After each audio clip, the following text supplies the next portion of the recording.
గురుర్బ్రహ్మా గురుర్విష్ణు గురుదేవో మహేశ్వరः గురు సాక్షాత్ పరబ్రహ్మ తస్మై శ్రీ గురవే నమః. అగజానన పద్మార్కం గజాననమహర్నిశం అనేకదం త్వం భక్తానాం ఏకదంతముపాస్మహే.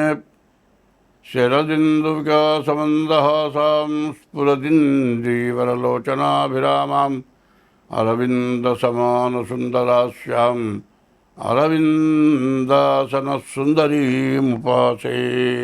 2025 సంవత్సరం జూలై నెల 2వ రాశి వృషభ రాశి ఫలితాలు చెప్పుకుందాం.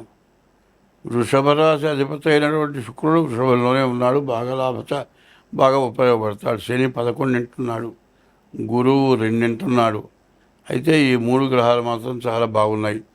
శని ఈ రాశి వాళ్ళకి 2 సంవత్సరాల 6 నెలలు ఏకాదశంలో అపజయం అంటూ లేకుండా జయాన్ని తీసుకురావడానికి బాగా ఉన్నాడు. అటువంటి శని బాగుంటాం, శుక్రుడు స్వక్షేత్రంలో ఉంటాం, గురువు ద్వితీయంలో ఉంటాం. దీనివల్ల ఏమిటాయంటే వాహనం కొనుక్కోవాలంటే వాహనం కొనుక్కోగలుగుతారు. మీ మనస్సులో ఏమి కోరికలు ఉంటాయో ఆ కోరికలు తీరడానికి చాలా మంచి అవకాశం. తర్వాత శుక్రుడు వల్ల శుక్రో వివాహో భాగ్యంచ భోగస్థానంచ వైభవని శుక్రుడు ఒకటింట ఉన్నతం చేత ఏమవుతుందంటే వివాహం చేసుకుంటానికి కానీ, మరి ఆనందంగా ఉండటానికి కానీ, సంతానం కలగడానికి కానీ, మరి భార్య అనుకూలత అవటానికి కానీ, మరి ఉన్నతంగా సంపాదించుకోవడానికి కానీ, ఉన్నతంగా బతకడానికి కానీ శుక్రుడు బాగా ఉపయోగపడతాడు. గురువు ద్వితీయంలో ఉన్న గురువు విద్య, ఉద్యోగం, విదేశీయానం ఇట్లాంటి వాటికి ఉపయోగపడతాడు. కానీ కుజకేతువులు చెప్పా ఇందాక, కుజకేతువుల వల్ల పాపగ్రహాలు 2 ఆ 2 కలిస్తే ఎట్లా ఉంటుందంటే అగ్ని మండిపోతుంది. బాగా పెద్ద మంట. దాంట్లో తీసుకొని పోయి నెయ్యి పోస్తే ఆ మంట ఏమన్నా చల్లారుతుందా? నీళ్లు పోస్తే కూడా చల్లారు తొందరగా.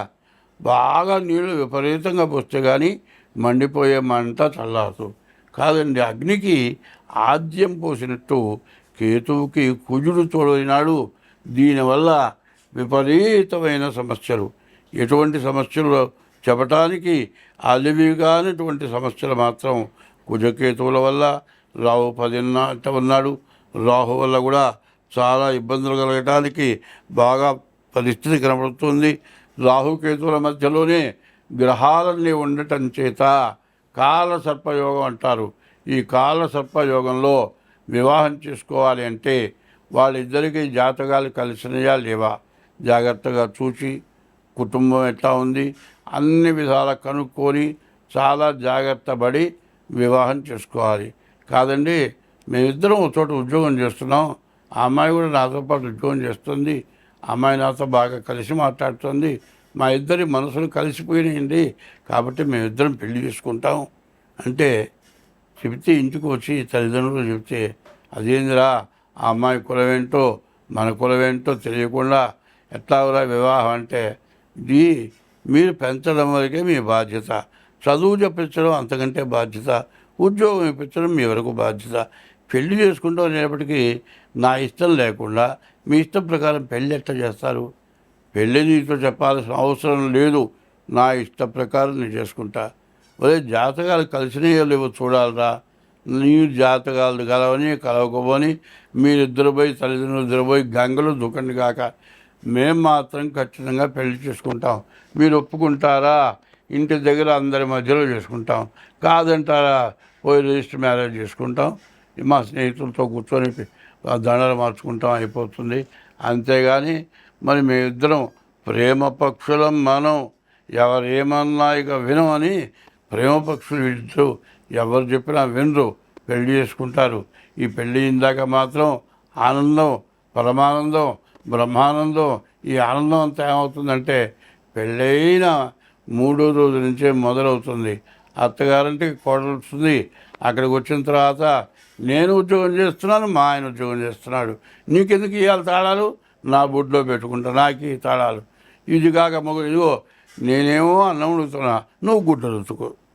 ఇట్లా తయారైపోయి నేనే నువ్వేగా సంపాదిస్తుంది, నేను సంపాదిస్తున్నా, నువ్వు నేను చెరువు పని చేద్దాం. ఇట్లాంటి పరిస్థితులు పెరిగిపోయి మరి అందరి మీద అజమాయిషీ చేసి, ఆ అజమాయిషీ సరైన అజమాయిషీ కాదు, ఇట్లా ఉండిపోయి గొడవలు అయిపోయి మరి కోర్టుకెక్కి విడాకుల కోసం పడేసి పెద్దవాళ్ళని జైలు పాలు చేసి ఇట్లా సమస్యలు తయారవుతున్నాయి. పెళ్ళి దగ్గర ప్రతివాడు కూడా చాలా జాగ్రత్తగా ఉండి పెళ్లి చేసుకోవడం మంచిది. అట్లా కానివి ఇట్లా జరిగితే కోర్టులో ఉన్న కేసులు మొత్తం ఇవే. ఈ కోర్టులు మాత్రం ఈ కేసులు తెగవు, విడాకులు రావు, మళ్ళీ పెళ్లి చేసుకుంటానికి వీల్లేదు. ఇట్లాంటి సమస్యలతో జనం చాలా కష్టాలు పడుతూ ఉన్నారు. తొందరపడేది పని ఏది పనికిరాదు. ఎందుకంటే తొందర అనేది చాలా నష్టం. అందులో పెళ్ళి అనేటప్పటికల్లా పెద్దవాళ్ళతో మాట్లాడాలి. మీ ఇద్దరికి ఇష్టమైతే పర్వాలేదు, కానీ మిగతావిని కూడా పెద్దవాళ్ళు చూస్తారు. ఏమయ్యా నిన్ను కన్నారు, పెంచారు, పెద్ద చేశారు, చదువు చెప్పించారు, ఉద్యోగం ఇప్పించారు, తర్వాత నా ఇష్టమని నువ్వు పెళ్లి చేసుకొని నీ దారిని వెళ్తావా? నేను ప్రేమించాను, మీరు ఒప్పుకోలేదు కాబట్టి మా దారిని మేము పోతున్నాం, ఇట్లాగా చేసేది. ఇట్లాంటి పనుల వల్ల అందరికీ కుటుంబానికి చాలా నష్టం వస్తుంది. కాబట్టి అందరూ జాగ్రత్తగా ఉండాలి. మీ డేట్ ఆఫ్ బర్త్ ద్వారా జాతకం చూపించుకోవాలి. స్వస్తి. మార్చి నెల 30వ తారీఖు 6 గ్రహాలు చోటు చేరినాయి. షడ్గ్రహ కూటమి. ఈ సంవత్సరం 6 గ్రహాలు పాపగ్రహాలు పంచాంగంలో నవనాయకుల్లో 6 గ్రహాలుగా మంచి పదవులు వచ్చినాయి. మరి అన్నీ దుర్మార్గపవే. మరి అటువంటి పదవులు వచ్చినటువంటి పాపగ్రహాల వల్ల ఏమిటి పరిస్థితి? మనకు నిన్నటిదాకా యుద్ధం పాకిస్తాన్తో. ఏమిటా యుద్ధం? మరి యాత్రల్లో మరి హరిద్వారు, హృషికేశు, తర్వాత గంగోత్రి, యమునోత్రి, మరి ఇట్లాంటి చోటుకి వెళ్ళే అవసరం ఉంది. అది చాలా విశేషమైన యాత్రలు. జనం అక్కడికి పోతున్నారు కాబట్టి మరి కాశ్మీర్లో చల్లగా బాగుంటుంది. అక్కడ చుట్టానికి వెళితే అక్కడ బాంబులు వేస్తే మన జనం చావాలి అని పాకిస్తాన్ వాళ్ళు వేశారు. అది ద్రోహం కాదా? దానివల్ల ఇండియాలో యాత్రా ఫలంతో బాగా విపరీతమైన ఆదాయం ప్రభుత్వానికి వస్తుంది. వాళ్ళు నాశనం అయిపోవాలి, మనం బాగుపడాలి. ఇటువంటి దురాశతోటి పాకిస్తాన్ వాళ్ళు యాత్రకు పోయిన వాళ్ళని కనీసం కాళ్ళు పట్టుకున్నా కూడా పసిపిల్లల దగ్గర నుంచి చంపి భార్యని, కొత్తగా పెళ్ళైన భార్యాభర్తలు ఉంటే భర్తను చంపి ఇట్లాంటి దురాగతమైన పనులు చేసి పో మీ ప్రధానమంత్రికి చెప్పుకో అన్నారు. మరి ఇంత నీచం చేసి కూడా మరి ఎంతో నష్టపడ్డారు.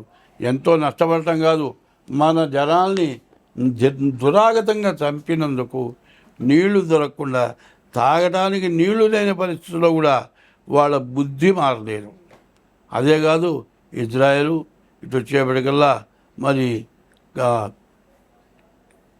ఈ 2 దేశాల్లో కూడా మళ్ళీ యుద్ధం ప్రారంభమైంది. మరి ఇంకో చోట అయింది మళ్ళీ వేరే దేశంలో కూడా ప్రధానమైన దేశాల్లో యుద్ధాలు జరుగుతున్నాయి. ఈ యుద్ధాల వల్ల ఏమవుతుంది? విపరీతమైన ఖర్చు. ఈ ఖర్చు వల్ల ఏంది? ఒక దేశం నుంచి కొన్ని వస్తువులు దేశానికి వస్తాయండి, ఆ వచ్చే ఆగిపోతుంది. మరి ఇట్లాంటి వాటి వల్ల ఏమవుతుంది? ప్రతి వస్తువు మీద ధర పెరుగుతుంది. కానీ యుద్ధంలో పెట్టారు ఖర్చు. ఎక్కడి నుంచి తెచ్చిపెట్టారు? ప్రజల దగ్గర సంపాదించినటువంటి ధనమే ఖర్చు పెట్టారు. ఇంత ధనం ఖర్చు అయిన తర్వాత ప్రజలకు కష్టం వచ్చినప్పుడు ఇవ్వటానికి ప్రభుత్వం దగ్గర ధనం లేని పరిస్థితులు వస్తున్నాయి. కాబట్టి ఇది అంతర్యుద్ధం. ఈ అంతర్యుద్ధం వల్ల చాలా సమస్యలు రాబోతున్నాయి. కేంద్ర ప్రభుత్వానికి, రాష్ట్ర ప్రభుత్వాలకి పడటం లేదు. రాష్ట్ర ప్రభుత్వంలో అధికార పార్టీలో అధికారంలో ఉన్న వాళ్ళకే పడటం లేదు. ఇదివరకేంది? అధికార పార్టీకి ప్రతిపక్షానికి విరోధం. మరి అధికార పార్టీలోనే తేడాలు, ప్రతిపక్షంతో ఇంకా తేడాలు. ఇట్లాంటి వాటి వల్ల పరిపాలన చేసే వాళ్ళకే ఇబ్బందిగా ఉంది. ఇటువంటి ఇబ్బంది రావడానికి కారణం ఏంది? మరి అధికార పార్టీలో తగాదాలు ఎందుకు వస్తున్నాయి? వాళ్ళకి అధికారాలు రాలేదు కాబట్టి వాళ్ళు అల్లరి చేస్తారు. ఇవాళ ప్రతివాడికి డబ్బులు కావాలి. డబ్బులు కాకపోతే ఆదాయం లేకపోతే అల్లరి చేయటమే వాళ్ళ యొక్క దుష్ట స్వభావం. ముందు అది మారాలి. అది మారిన పక్షంలో చాలా కష్టాలు ఎక్కువగా ఉంటాయి. ఎందుకంటే ఏం చేయాలి ఒకటి చెబుతున్నా, మనకంటే తక్కువ వాడిని చూసి మనం బాగున్నామని తృప్తి పడితే జాగ్రత్తగానే ఉంటాం, మంచిగానే ఉంటాం. మనకంటే ఎక్కువ వాడిని చూసి వాళ్ళలాగా మనం ఎట్లా ఉంటాము అనేటువంటి ఆలోచన కనుక వస్తే మనం అసలు బాగుపడలేము. మరి వాళ్ళని చూసి ఏడ్చి సర్వనాశనం అయిపోతాము. కాబట్టి ఎవరికో అదృష్టం పట్టిందంటే అందరికీ అదృష్టం పట్టదు. వాళ్ళ పూర్వజన్మలో పుణ్యం వల్ల వాళ్ళకి అటువంటిది వస్తుంది. వాళ్ళని చూసి మనం ఏడవటం కాదు, వాళ్ళని ఆధారం పెట్టుకొని వాళ్ళ వల్ల బాగుపడదాం అనుకోవాలి. వాళ్ళ దగ్గరికి వెళ్ళి వాళ్ళ మంచి సహాయంతో మనం బాగుపడదాం అనుకోవాలి. అంతేకాని వాళ్ళ మీద ఏదో రెవల్యూషన్ తెచ్చి గందరగోళాలు చేసి ఇట్లాంటివి చేయటం చాలా తప్పు. పైన ఇంట్లో కుటుంబంలో కూడా విపరీతమైన సమస్యలు వస్తూ ఉన్నాయి. కుటుంబ సమస్యలు రాకుండా ఉండాలంటే అందరూ ప్రశాంతంగా ఉండాలి. ఒకటే చెబుతున్నా, తగాదాలు ఎందుకు వస్తాయి? రెండు చేతులు ఇట్లా కొట్టానికి శబ్దం వస్తుంది, ఒక చెయ్యి ఎంతసేపు ఊపినా శబ్దం రాదు. కుటుంబంలోనైనా సరే ఇద్దరు పోట్లాడుకోవటం మొదలు పెడితే పోట్లాడుతోటే ఆగిపోతుంది. ఒకళ్ళు కొట్టారనుకోండి, అవతల వాళ్ళు నలుగురు వచ్చి మనల్ని కొడతారు. అక్కడ తెచ్చుకోవడం తప్పు కదా. ఇప్పుడు జరుగుతున్నది అది. ప్రతి ఇంట్లో, ప్రతి దేశంలో, ప్రతి రాష్ట్రంలో విపరీతమైన సమస్యలు. ప్రపంచ దేశాల్లో కూడా చాలా ఇబ్బందులు. మరి మరి ఉక్రెయిను, మరి ఈ ఇతర దేశాలు, ఇట్లాంటి దేశాల్లో సమస్యలు ఎక్కువైపోయినాయి. ఈ సమస్యల నుంచి మనం బయటపడాలి. హిందూ ధర్మం ఎట్లాంటిదంటే ధర్మంతో బతికేది హిందువు. హిందువు ఎప్పుడు కూడా దైవాన్ని నమ్మేవాళ్ళు హిందువులు. మనం దైవాన్ని పూజిస్తే ఏదైనా మనం చేయగలం. ఒకప్పుడు మనకు వచ్చినటువంటి కరోనాని పోగొట్టాలి అంటే మందు కనిపెట్టేవాళ్ళు హిందూ దేశంలో వాళ్ళే. కానీ చాలామందికి ఉపయోగించారు. అట్లాగే మంచి ఎక్కడికి పోదు. మంచి మరి చాలా గొప్పది. ఆ మంచితనాన్ని నేర్చుకోవడం మంచిది. ఎందుకంటే మన హిందూ ధర్మంలో ఒకటి చెప్పారు, ధర్మో రక్షత రక్షిత. ధర్మాన్ని నువ్వు రక్షిస్తే నిన్ను ఆ ధర్మం రక్షిస్తుంది. తర్వాత ధర్మో రక్షతి రక్షిత. ధర్మస్య జయోస్తు. ధర్మం ఎప్పుడు జయిస్తుంది. అధర్మస్య నాశోస్తు. ఆ ధర్మం వల్ల వాడు నాశనం అయిపోతారు కానీ బాగుపడరు. ప్రాణిషు సద్భావనాస్తు. మంచివాళ్ళకి అంత అన్నం పెడితే అది మంచి జరుగుతుంది. ప్రాణిషు సద్భావనాస్తు. విశ్వస్య కళ్యాణమస్తు. విశ్వం మొత్తం బాగుంటుంది. కాబట్టి మంచిగా ఉండేవాళ్ళు ఎవరైతే ఉంటారో, మంచిని గురించి ఎవరైతే ఆలోచిస్తారో, ఇది వేదమంత్రం. ఈ వేదమంత్రం ధర్మస్య జయోస్తు అధర్మస్య నాశోస్తు ప్రాణిషు సద్భావనాస్తు విశ్వస్య కళ్యాణమస్తు. ఈ మాటని ప్రతివాడు గుర్తుపెట్టుకుంటే అపసహజమైన దుర్మార్గమైన పనులు చేయడానికి ఇష్టపడరు. ఎక్కువ మంది మంచి చేస్తే వాళ్ళు ఇద్దరు చెడు చేసినా వాళ్ళు ఏమీ చేయలేరు. కాబట్టి స్వస్తి.